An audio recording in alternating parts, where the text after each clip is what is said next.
Momento de edificação. Abra sua Bíblia no livro de Provérbios, no capítulo 30. Provérbios, capítulo 30. Ouçam a leitura do versículo 24 ao versículo 28. Provérbios 30, 24 a 28.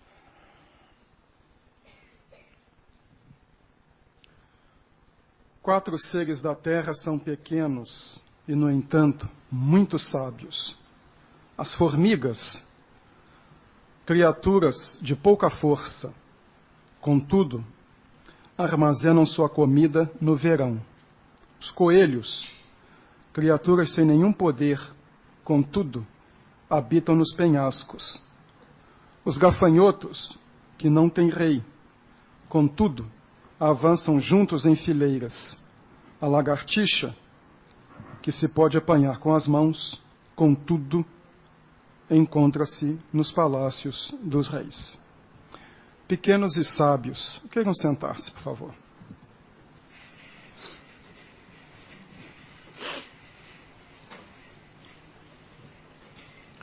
O capítulo 30 de Provérbios tem este título: Ditados de Agur, filho de Jaque.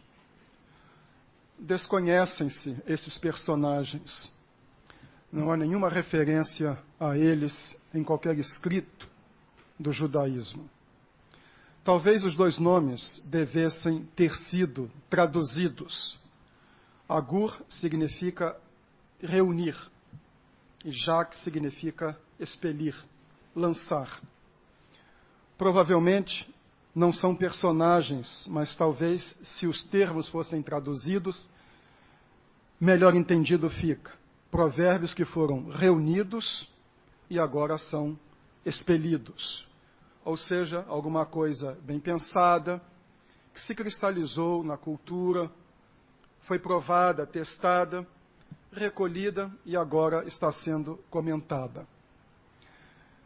Nos versículos que eu li, o autor fala de 4 animais.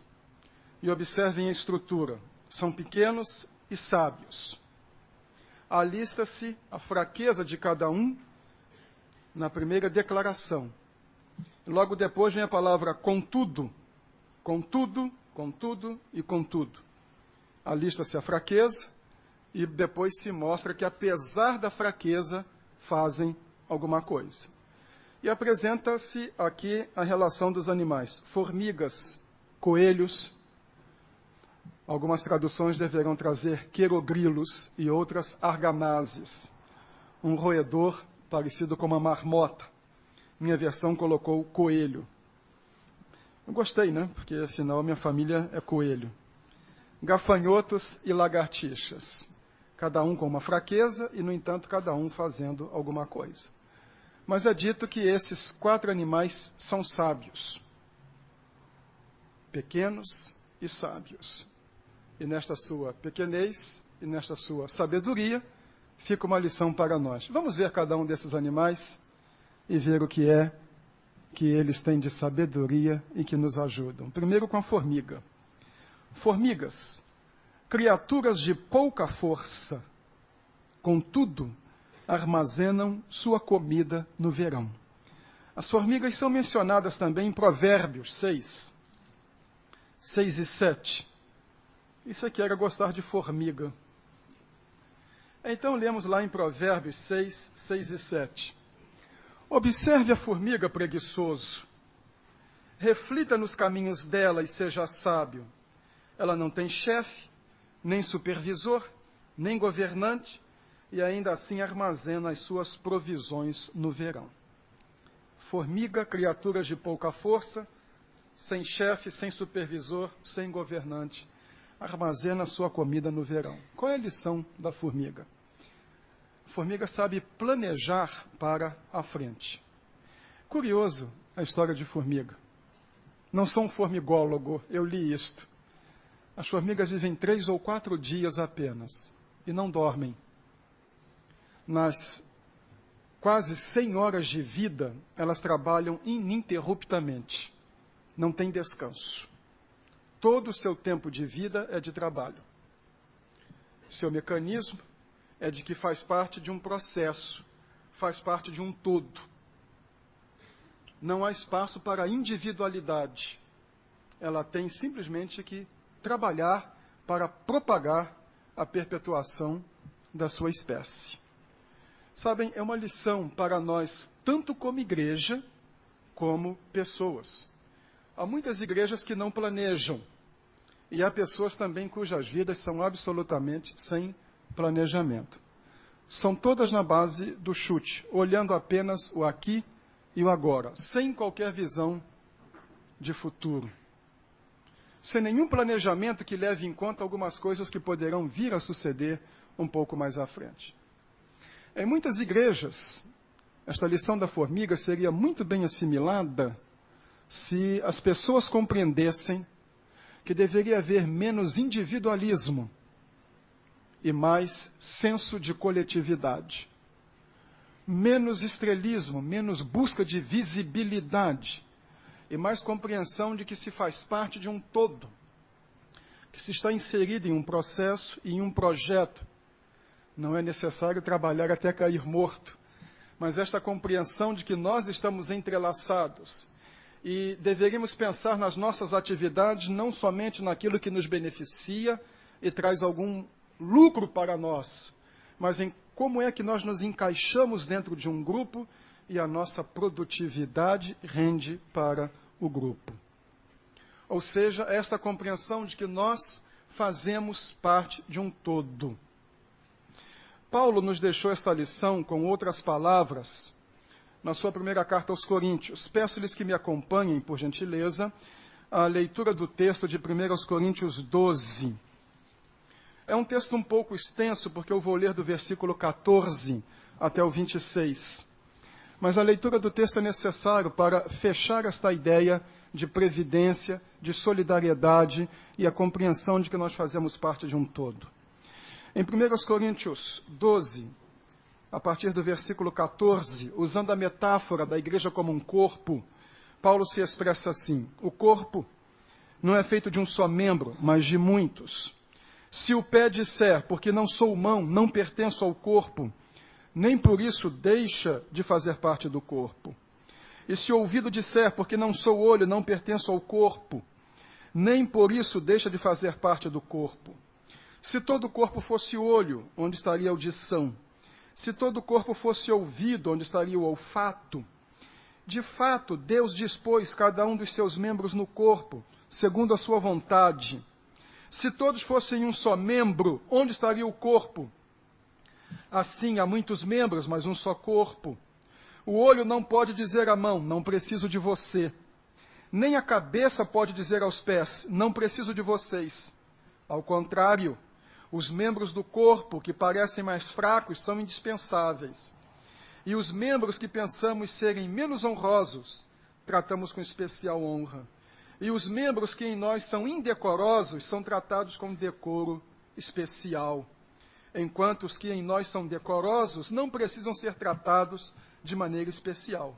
Mas Deus estruturou o corpo, dando maior honra aos membros que dela tinham falta, a fim de que não haja divisão no corpo, mas sim que todos os membros tenham igual cuidado uns pelos outros.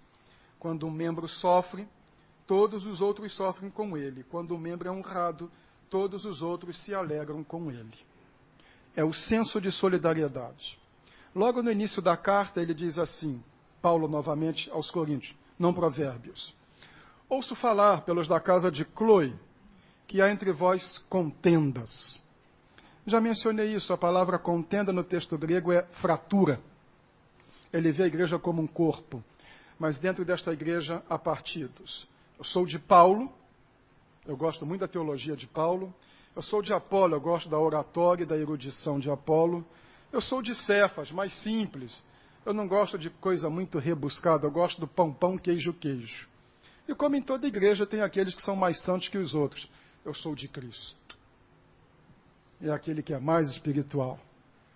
E aí Paulo censura até o partido que diz que é de Cristo. e diz que esta visão é fraturar o corpo. Quem já fraturou alguma parte do corpo sabe como é que é ruim para funcionar. Eu me lembro numa ocasião que fraturei o braço esquerdo. E foi uma situação curiosa, houve até uma convenção do Estado aqui em Americana. Eu era o primeiro secretário da convenção, tive de secretariar a convenção. Sou destro, mas descobri que precisava da mão esquerda para segurar o livro de atas. Era orador da Convenção Brasileira em Goiânia, e tinha tirado a tala e fui dirigir, e não consegui de São Paulo até Goiânia. E era ruim para fazer barba, escovar os dentes, até para almoçar. Parecia que não tinha muito valor, porque o outro estava bom. Frature um dedo e depois calça o sapato. Quando o corpo está fraturado, ele não está saudável. A lição da formiga é a lição de solidariedade e a lição de previdência. Quando nós entendemos que fazemos parte de um todo, e deveríamos evitar olhar o trabalho na igreja desta maneira, o meu trabalho, o meu ministério. Ou aquela pessoa que diz assim, a igreja não apoia o meu trabalho. Já contei um episódio desse tipo em outro lugar, não vou repeti-lo, mas apenas a lição. Não é o todo que apoia a parte sustenta o todo. E também a previdência, a cautela, o cuidado, o planejamento, evitando-se as coisas à tapa e na orelha. Lição da formiga, previdência e solidariedade. Depois os coelhos, ou querogrilo, ou arganazes. Vamos deixar coelhos, em homenagem à família Gomes Coelho, uma boa família, por sinal. Os coelhos são criaturas sem nenhum poder. Fácil de capturar, esses querogrilos ou arganazes. Sendo fáceis de se capturar, tomaram providência. Foram morar nos altos penhascos, lugares escarpados, difíceis de se escalar, onde podiam se esconder. Dizem também os comentaristas que esse tipo de roedor, querogrilo ou arganaz, tem sempre uma sentinela vigiando para ver se vem o caçador. E, a um grito seu, os demais correm e se enfiam nas rochas, nas frestas e se ocultam. A lição da prudência. Muitas vezes nós somos imprudentes. A lição do cuidado com os outros, porque muitas vezes também nós cuidamos da nossa vida. A sentinela, quando vê que o perigo vem, não se esconde, avisa as demais. E os demais então correm. Usando um bom português, em homenagem à vitória de Portugal, os demais escafedem-se. Assim que a sentinela anuncia. É uma lição também para nós. Você tem problema com bebida? Nem tente o primeiro gole. Nem olhe. Quem escapou do alcoolismo sabe que um pequeno copo de cerveja pode ser o início de uma bebedeira de 2, 3 dias. Você tem problemas na conduta? Cuidado com pornografia, a porta aberta para a dissolução. Quem lê pornografia, assiste filmes pornográficos, dificilmente vai ter um caráter sadio. Ou seja, o alarme soou, fuja. Algumas coisas que poderíamos evitar de início. Ninguém que começou com uma droga pesada, começou por ela. Começou com rumo ao sucesso, preferência nacional. Fuja do que não presta. Adolescente, seja careta, seja atrasado, seja mulherzinha, mas não queira ser massificado pelos colegas, vou fazer para não ser diferente. Ou seja, quando o alarme soar, caia fora. Essa questão, então, de alarme, de fugir do perigo. Tem gente que adora o perigo. Gosta de viver perigosamente, como Sansão. Uma grande força física. Não podia ver prostituta. Incrível. Todas as falhas de Sansão foram com mulheres que eram pagãs e mulheres devassas. Você sabe qual é o seu ponto fraco? Cuide dele. Evite vir a incidir nele. Outra questão que novamente surge aqui é o da solidariedade. Não ande apontando os erros dos seus irmãos. Mas se você sabe de um perigo também para o seu irmão, ampare-o na oração. Ajude-o. É a lição da prudência e a lição da solidariedade. Fugir do perigo e ajudar os outros a escaparem do perigo. Gafanhotos que não têm rei, contudo avançam juntos em fileiras, sem rei, mas com um senso de ordem. Essas pragas de gafanhotos no Oriente eram muito conhecidas e marcavam muito. Uma praga de gafanhotos, já se sabia, era uma colheita destruída e o espectro da fome, porque não apenas não se colhia, mas também os animais não pastariam. Aqui se fala do senso de ordem e do senso de disciplina. Muitas vezes nós queremos disciplina para enquadrar os irmãos. Queremos disciplina para enquadrar os demais. Mas não é disso que o texto está falando. O texto fala de uma disciplina para um avanço comum. Disciplina para o progresso. É esta a ideia do texto. Avançam juntos. De novo, esta compreensão que nós precisamos ter, que numa igreja o trabalho é junto. Às vezes alguém deseja a proeminência. Eu me lembro, na minha adolescência, naquele tempo, união de adolescentes e união de mocidade eram estruturadas de maneira que tinham aqueles cargos, capitão de grupo. E eu me lembro que tinha um moço na nossa união, Adalto é desse tempo, né, Adalto? Mas, no fim dele. Tá bom. Eu peguei no meio, Adalto. E o sonho de um era ser capitão de grupo. E tanto fez e tanto choramingou, e as igrejas tinham um hábito. Vamos dar um cargo ao fulano para ver se fulano se aquieta. Um cala-boca. Vamos dar um cargo para ver se ele vem à igreja. Então elegeram o rapaz como capitão de grupo. Ele ficou tão contente que nunca mais voltou à igreja. Ele já tinha um cargo. Já tinha posto o seu nome na história da união. Às vezes nós desejamos o nosso progresso pessoal. Mas o texto diz, avançam juntos. Quando lemos o início da história da igreja no livro de Atos, o que chama a atenção é a incidência destas expressões. Todos, juntos, unânimes, unanimemente, como um só homem, a uma só voz, como um só corpo. O que marcava acentuadamente a mentalidade da igreja primitiva era esta noção de união. Já comentei isso, a primeira vez que alguém desejou quebrar a união na igreja e ter proeminência foi com o casal Ananias e Safira, e Deus os puniu com a morte. Atos, no capítulo 2, mostra quando é que o Espírito veio. O Espírito não veio quando eles estavam agonizando em oração. O Espírito veio não foi quando eles estavam gritando no culto.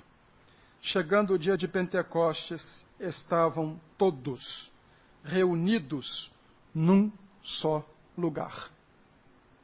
É quando a igreja está junta, unida, quando a igreja é um corpo, é que ela tem poder e autoridade. Dificilmente Deus agirá através de uma igreja fracionada, de crentes que não se falam, de organizações que por vezes surgem para competir com a outra, ou de líderes que estão em campos opostos, em busca de fatia de domínio. A lição do gafanhoto é a lição da unidade. Não tem rei, contudo, avançam juntos em fileiras. Nós devemos ter alvos e propósitos comuns. Perfilar-nos como um corpo, sem conflito. O quarto animal é a lagartixa. Lagartixa que se pode apanhar com as mãos. Fácil de capturar. Aliás, crianças não matem lagartixa. Elas são muito boas para comer mosca. Elas têm uma função. Não estão lá à toa, não. e não faz mal a ninguém.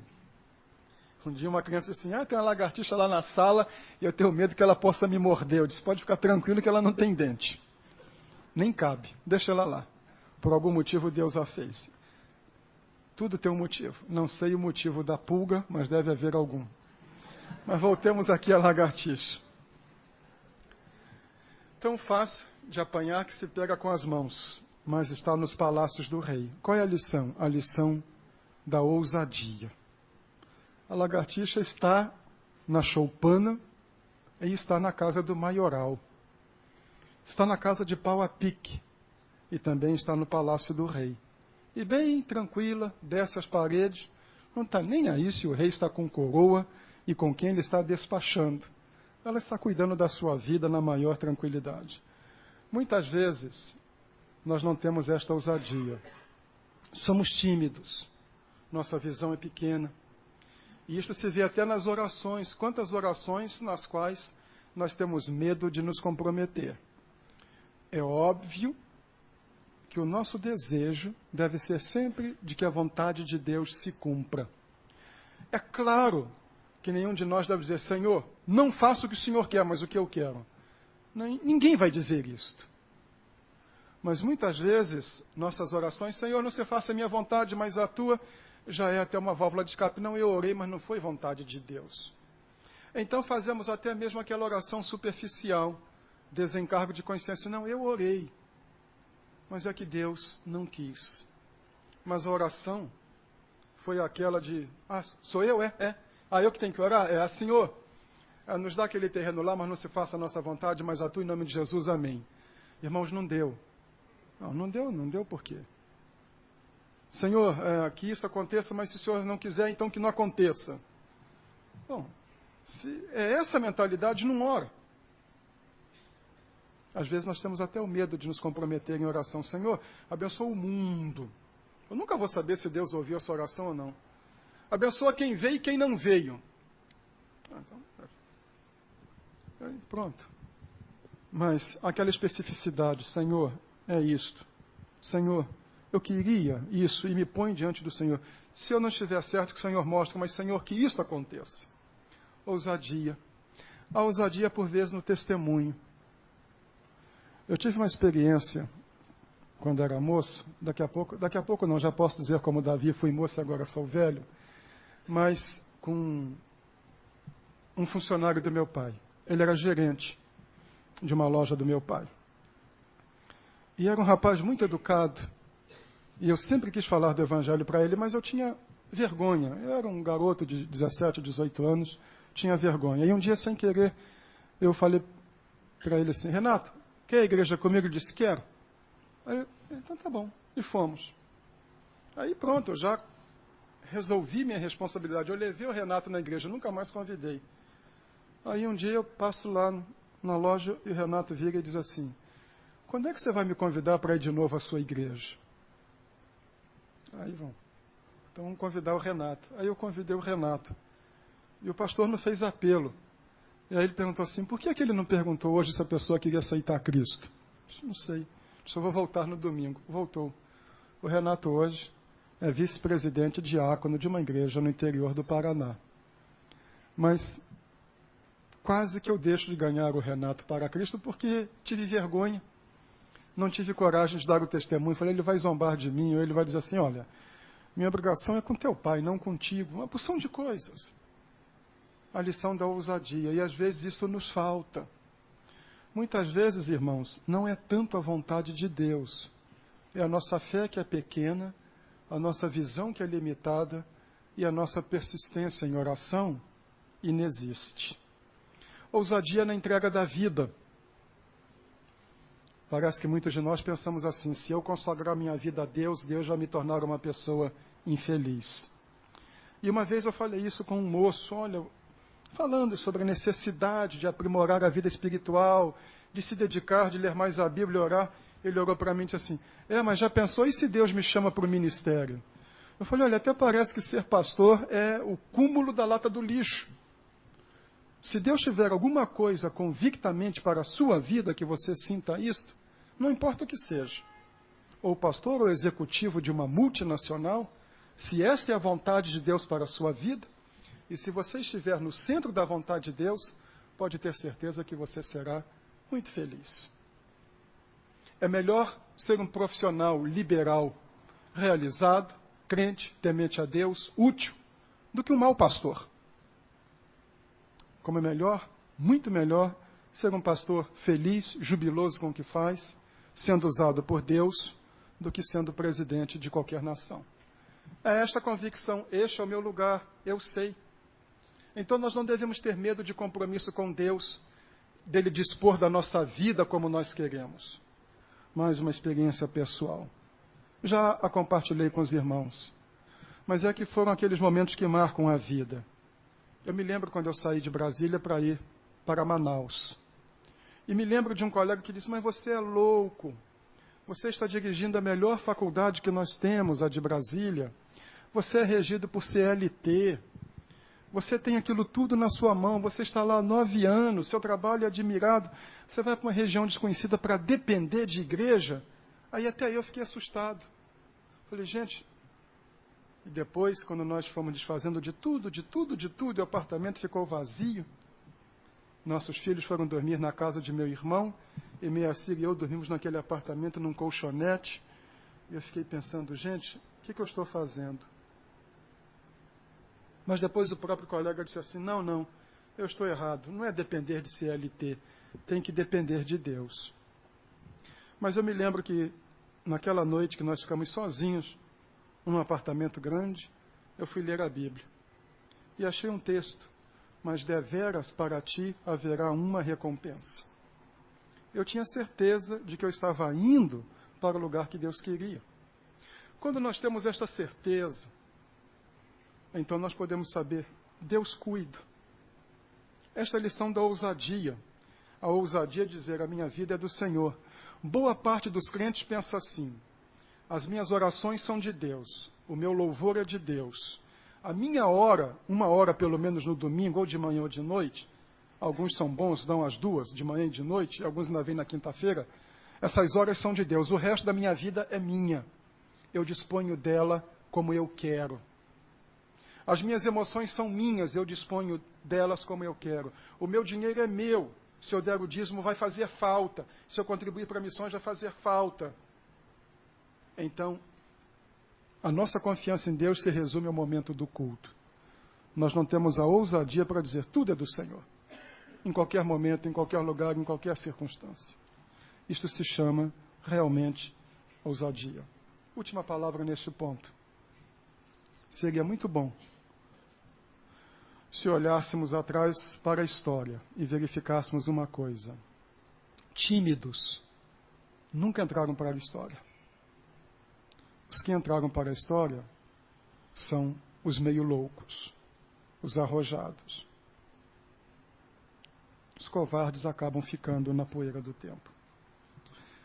Voltemos aqui aos nossos animais: formigas, coelhos, gafanhotos e lagartixas. O autor, excelente escritor, primeiro coloca o animal, logo depois coloca uma deficiência sua, logo depois da deficiência coloca uma conjunção adversativa e a seguir se coloca um ato positivo do animal. Formiga, pouca força. Coelho, sem poder. Gafanhoto, sem rei. Lagartixa, tão tola que se pega com uma mão. Mas todos eles se superam. Superam sua fraqueza, superam sua limitação. A vida cristã está muito bem descrita aqui. A vida cristã é uma luta por superação. É uma tentativa de superarmos os nossos limites, não físicos. Não adianta que eu não vou conseguir levantar 120 quilos. Aliás, não sei se consigo levantar 20, mas muito mais 120. Não é as superações físicas, mas as nossas limitações. Minhas limitações morais e espirituais, minhas limitações emocionais, a minha limitação como ser humano e como pessoa, as minhas carências e falhas poderão ser superadas em Deus. nós podemos ser melhores. E esses animais, nas suas limitações, deixam uma lição. A lição de que superam sua limitação. Sabem trabalhar em grupo, são prudentes, olham para o futuro e têm ousadia. Por isso, diz o autor, 4 seres da terra são pequenos e, no entanto, muito sábios. Sabedoria não significa recitar termos pomposos, fórmulas disto ou daquilo, ou conhecer um monte de coisas que os outros não conhecem. A verdadeira sabedoria é superar os seus limites, administrar bem a sua vida, ser útil e deixar marcas no grupo. E esta é a mensagem para nós nesta manhã. Sejamos sábios como estes animais. Nós vamos entoar o hino 348. Quero ser um vaso de bênção.